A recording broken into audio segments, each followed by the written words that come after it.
Matthew 28. As we think and close this book, we recognize that Jesus ends this gospel with a declaration and a charge that we call the Great Commission.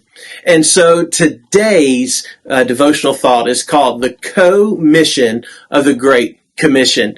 And so I want us to just take a few moments today to think about that and recognize several truths that we can pull from that. First of all, we need to recognize that we are on a constant mission from God. You and I have received a calling upon our lives to be His witnesses, to be those who declare to the nations who Jesus is, to take the gospel and to form disciples. And actually in that passage it says, as you go. And so the understanding is that you and I must constantly be aware of the opportunities that are around us to share the love of God, to share the good news of the gospel. And so we understand that we are on co-mission with God because He is empowering us, He's guiding us, He's directing us, and we are on mission serving Him constantly so that we can search for the avenues and opportunities to share. The second thing is that we are called to make disciples.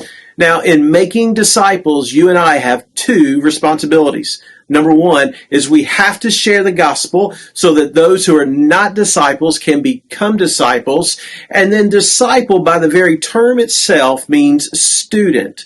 And so the concept is that we are to make students of Jesus who are growing and learning in their relationship with Him. So the task for us is to share, to bring new disciples in, to teach them what we have already learned, and to continue to grow ourselves as a follower of Jesus Christ.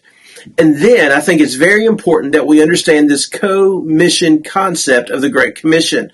I think there's co-mission nature of it is twofold. One, we are on co-mission with God. He has told us that He has called us, yes, but He's also told us that He is with us always, that He will be with us as we journey to find disciples, as we journey to make disciples, and as we journey to grow as disciples. He's on co-mission with us, the mission that He's given us. He is empowering us.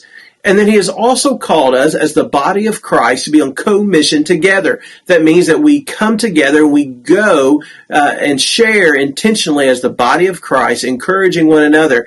In fact, if you look back at the Gospels and when we're reading through them, you'll see that when Jesus sent them out in chapter 10 of Matthew, He sent them out in pairs on co-mission. We find in the book of Acts, when we find Paul, he's always with someone else. He's on co-mission.